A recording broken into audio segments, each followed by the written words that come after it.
Hello students, आज हम देखने वाले हैं लेसन नंबर 16 सेमीकंडक्टर डिवाइस का एक्सरसाइज का पार्ट 2।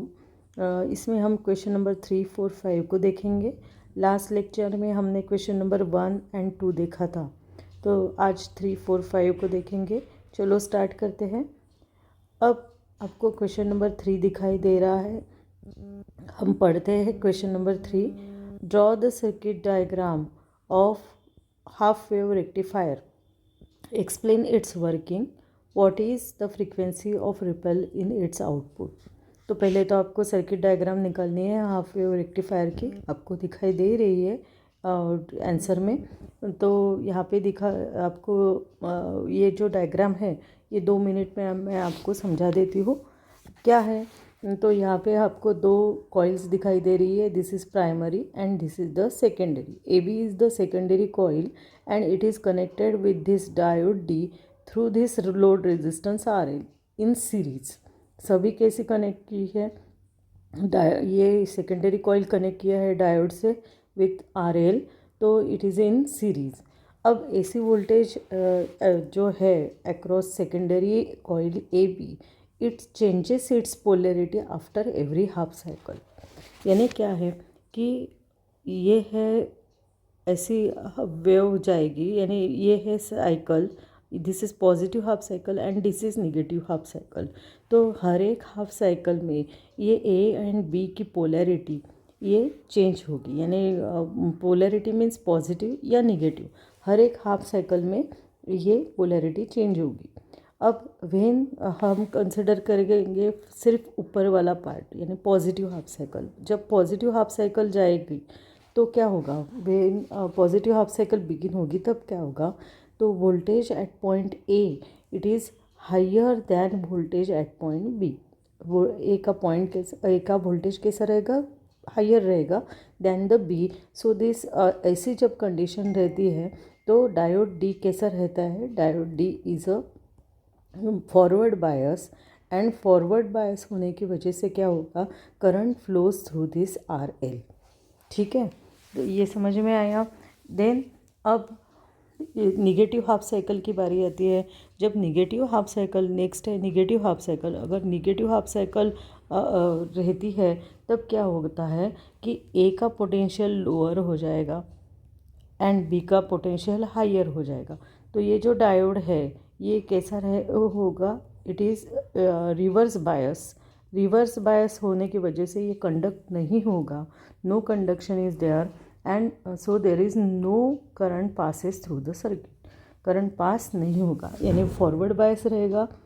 फॉरवर्ड बायस रहेगा कब? व्हेन ए का पोटेंशियल हायर रहता है तब डायोड कैसा रहेगा? फॉरवर्ड बायस रहता है एंड करंट फ्लो होता है, करंट फ्लो होगा। बट व्हेन ये कब होगा? पॉजिटिव हाफ साइकिल होगी तब। But when we consider negative half cycle then A कैसा रहेगा? लोअर रहेगा और डायोड कैसा रहेगा? रिवर्स बायस रहेगा और कंडक्ट नहीं होगा, तो करंट फ्लो नहीं होगा सर्किट से। ठीक है, तो इसको याद रखना है। तो अब ये समझ में आया। तो डायोड कब कंडक्ट होता है? Only for the positive half cycle. So यहाँ पे आपको आउटपुट मिलेगा for only the positive half cycle के लिए, यानी अल्टरनेट पॉजिटिव हाफ साइकिल को ही कंडक्शन रहेगा।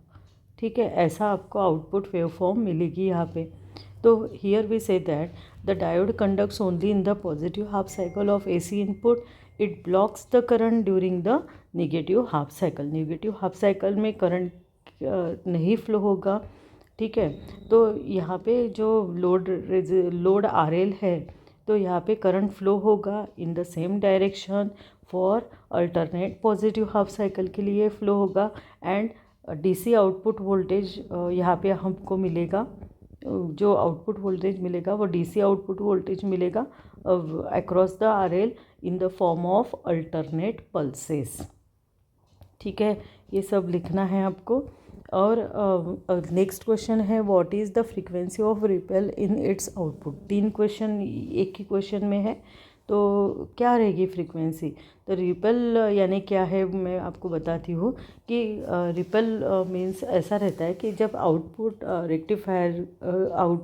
रेक्टिफायर के आउटपुट में अगर there is a small fraction of AC component along with DC, then it is called as ripple. ठीक है, तो and it is this ripple is responsible for the fluctuation in the rectifier circuit. अगर ripple रहता है तो जो output रहता है वहाँ पे क्या होता है, फ्लक्चुएशन, कम ज़्यादा ऐसा होता है।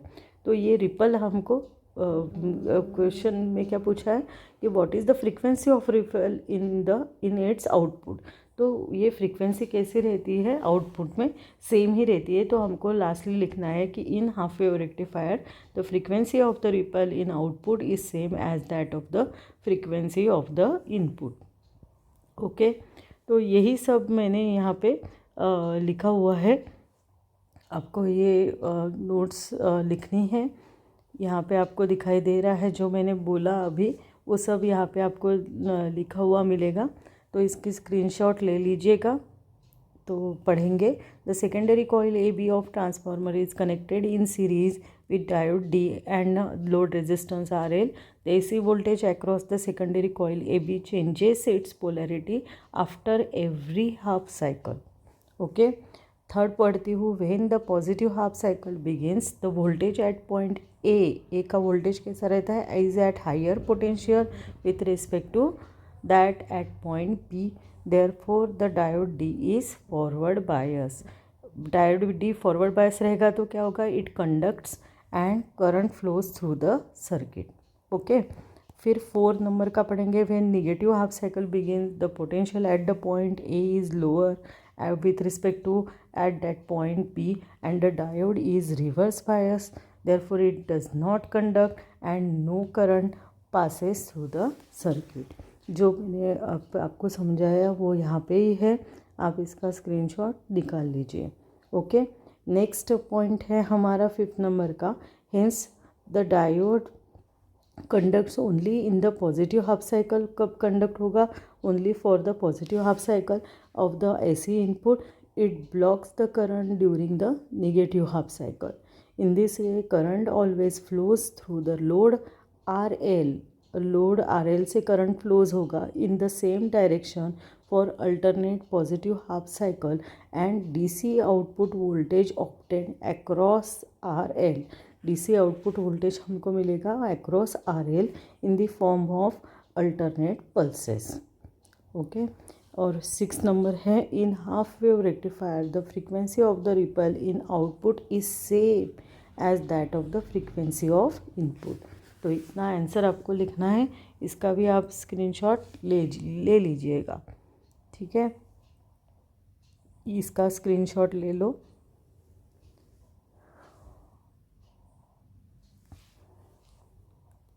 देन नेक्स्ट क्वेश्चन को पढ़ते हैं, question number 4, why do we need filters in a power supply. Filters की आवश्यकता क्यों रहती है पावर सप्लाई में। अब फिल्टर यानी कुछ तो भी हमको फ़िल्टर करना है, जैसे पानी का फ़िल्टर रहता है तो हम जैसे उसको प्योर करने के लिए हम फ़िल्टर करते हैं, यानी इम्प्योरिटीज़ रिमूव करने के लिए, वैसे सेम पावर सप्लाई में भी फ़िल्टर्स की क्यों आवश्यकता रहती है। तो जब वहाँ पे अगर फ्लक्चुएशन प्रेजेंट है, रिपल प्रेजेंट है और अगर रहता है तो फ्लक्चुएशन होता है, और फ्लक्चुएशन को अगर रिमूव करना है तो वहाँ पे हमको फ़िल्टर लगाने की आवश्यकता है। तो यही है आंसर इसका। देखो फर्स्ट नंबर पढ़ते हैं, for any rectifier the output is unidirection. Output कैसा रहता है, यूनिडायरेक्शनल, एक ही डायरेक्शन में रहता है, अभी हमने देखा। But the output does not have steady value. उसकी वैल्यू स्टेडी नहीं रहती, चेंज होती है, क्योंकि पॉजिटिव में ही कंडक्ट रहता है, नेगेटिव में नहीं रहता है। फिर पॉजिटिव आई कंडक्ट होगा, नेगेटिव में फिर से नहीं होगा, तो स्टेडी रहती नहीं है वैल्यू। तो इट कीप्स फ्लक्चुएट होते रहता है। किसके वजह से होता है, रिपल के वजह से होता है। Ripple component present in it keeps fluctuating due to the ripple component present in it. Third number क्या है, a filter circuit is use to remove the ripple from the output of a rectifier. तो filter का use क्या है, ripple को हटाने के लिए, इसलिए फिर फ्लक्चुएशन होगा नहीं और स्टेडी आउटपुट हमको मिलेगा। Hence to get a steady output from a power supply we need filters. अब फ्लक्चुएशन, रिपल को हटाया यानी फ्लक्चुएशन बंद हो जाएगा और हमको स्टेडी आउटपुट मिलेगा, इसलिए पावर सप्लाई में फिल्टर्स की आवश्यकता रहती है to remove the ripple so that the fluctuation जो है वो वहाँ पे होगा नहीं। ओके, तो ये आंसर का आप स्क्रीनशॉट ले लीजिएगा। दिस इज़ क्वेश्चन नंबर 4 का आंसर। देन देखेंगे क्वेश्चन नंबर 5। क्वेश्चन नंबर 5 है draw a NEET diagram of full wave rectifier and explain it's working. तो आपको यहाँ पे डायग्राम दिखाई दे रही है किसकी, फुल वेव रेक्टिफायर की। ठीक है, तो ये आपको ड्रॉ करनी होगी। मैं जस्ट फिर से आपको ये समझा देती हूँ। देखो, फर्स्ट पॉइंट आपको दिखाई दे रहा है, the full wave rectifier circuit consist of 2 diodes. अब फुल वेव में आपको दिखाई दे रहे हैं दो डायोड्स। ठीक है, and this diodes conducting alternately. Alternate conduction यहाँ पे डायोड का होने वाला है। तो कैसा है, हम अभी थोड़े से 2 मिनट में समझ लेते हैं। The circuit consist of centre tap transformer. ये जो है ना, यहाँ पे आपको दिखाई दे रहा है सेंटर टैप ट्रांसफार्मर है and diode D1 and D2 है। ठीक है, अब ये D1 D2 कैसे कनेक्ट किया है कि D1 कंडक्ट होगा for the positive half cycle. Suppose positive half cycle में D1 कंडक्ट होगा and D2 conducts in the negative half cycle of the input voltage. यानी D2 की तब कौन सी साइकिल चालू होगी, निगेटिव हाफ साइकिल। ठीक है, अब during positive half cycle of input voltage A कैसा रहता है, अभी हमने देखा A is at higher potential than the B. A कैसा रहता है, हायर पोटेंशियल रहता है दैन द बी। सो अगर हायर पोटेंशियल ए का रहेगा तो डायोड डी क्या होगा, डायोड डी कंडक्ट होगा। ठीक है, डायोड D1 कंडक्ट होगा। तो current through the load resistance RL flows the path. अब कैसा फ्लो होगा, देखो RLs में से कंडक्शन होना चाहिए, तो कैसी पाथ रहेगी, ए के बाद में यहाँ पे P, then Q, then R and then C। यानी यहाँ ये ऐसा, ठीक है, APQRC ऐसा कंडक्शन यहाँ पे रहेगा। ठीक है, ये समझ में आया पॉजिटिव हाफ साइकिल के लिए। अब निगेटिव हाफ साइकिल के लिए देखेंगे। अब निगेटिव हाफ साइकिल में क्या होगा वो देखेंगे। During negative half cycle of input voltage A कैसा रहेगा, A is at lower potential than B. The lower potential than B रहेगा, यानी बी कैसा रहेगा, एट हायर पोटेंशियल में रहेगा। अब हायर पोटेंशियल में रहता है तो क्या होगा, डायोड D2 कंडक्ट होगा। ये डायोड D2 कंडक्ट होगा, D1 नहीं होगा, D2 कंडक्ट होगा और करंट पास होगा लोड रेजिस्टेंस RL से। और उसकी पाथ कैसी रहेगी, देखो B से स्टार्ट होगा, देन B P। अब B कहाँ है, ये P, then B P Q, then R ऐसा जाएगा और C, R एंड C। ये ऐसा कंडक्शन होगा। ठीक है, BPQRC ये पाथ रहेगा, फॉलो करेगा करंट। ठीक है, अब ये जो करंट फ्लो हो रहा है through this load resistance, it is in the same direction during both the cycle. दोनों साइकिल में ये सेम डायरेक्शन रहेगा and DC output voltage obtained across RL in the continuous pulses. जो हमको आउटपुट मिलेगा वो कैसा मिलेगा, कंटिन्यूअस पल्सेस में मिलेगा। यानी इनपुट वेवफॉर्म कैसी रहेगी, this is the input waveform. ठीक है, तो आउटपुट वेवफॉर्म कैसी रहेगी, अब ये हो गई इनपुट वेवफॉर्म, ये हमारी है इनपुट वेवफॉर्म, ठीक है। और D1 की कैसी रहेगी, D1 के लिए ये सपोज करो ये D1 D2 है, this is D1 and this is for D2। तो D1 कंडक्ट होगा तब D2 कंडक्ट नहीं होगा, जब D2 कंडक्ट होगा तो D1 कंडक्ट नहीं होगा, ठीक है। यहाँ पे ऐसा रहेगा। फिर से D1 कंडक्ट होगा तब D2 कंडक्ट नहीं होगा, और फिर से D2 कंडक्ट होगा तब D1 कंडक्ट नहीं होगा, ठीक है। तो हमको कैसे मिलेगी आउटपुट वेवफॉर्म, यानी ये D1 के लिए है, ये D2, यानी अल्टरनेट ऐसी मिलेगी, ठीक है। दिस इज़ टोटल आउटपुट, ये आउटपुट हमको टोटल आउटपुट मिलेगा, ठीक है।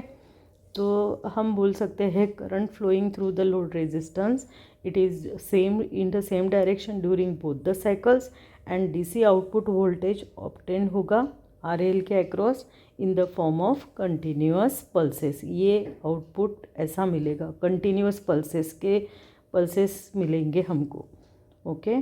तो ये सभी मैंने जो बोला है ये यहाँ पे लिखा हुआ है, आप इसका स्क्रीनशॉट ले लीजिएगा।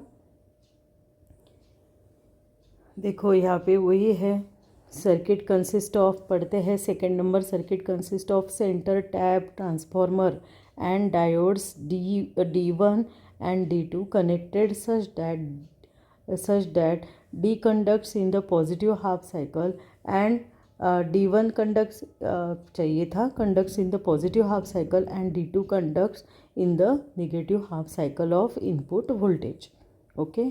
3 नंबर का पढ़ते हैं, during the positive half cycle of the input voltage the point A is at higher potential than that of the point B and diode D conduct, ठीक है। The current through the load resistance RL follows the path APQRC, हमने अभी पढ़ा in the figure. तो voltage obtained across RL in the form of continuous pulses, कैसे मिलेगी, continuous pulses में मिलेगी, ठीक है। ये समझ में आया आपको, तो इसका भी स्क्रीनशॉट ले लीजिएगा।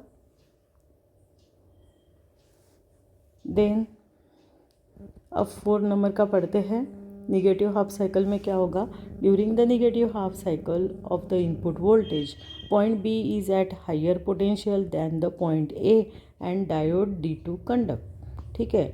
The current through the load resistance RL follows the path BPQRC, thus the current flowing through the load resistance is in the same direction during both the cycles and DC voltage, both the cycle DC voltage obtained होगा यहाँ पे, DC output voltage obtained across the DC output voltage चाहिए था यहाँ पे, DC output voltage obtained होगा in the form of continuous pulses, in the form of continuous pulses, ठीक है। ये आंसर आप नोट डाउन कर लीजिएगा, कंटिन्यूअस पल्सेस, ओके। तो ये नोट डाउन कीजिएगा, ये हो गए हमारे 3, 4, 5 क्वेश्चन, ओके। इसका आंसर आप नोट डाउन कर लीजिएगा। तो आज हमने 3, 4, 5 क्वेश्चन को देखा। नेक्स्ट वीडियो में हम 6 क्वेश्चन से देखेंगे। तो आज के लिए इतना ही, फिर से मिलते हैं नेक्स्ट वीडियो में। तब तक के लिए बाय, ये सब लिख लीजिएगा। Have a nice day, goodbye, thank you.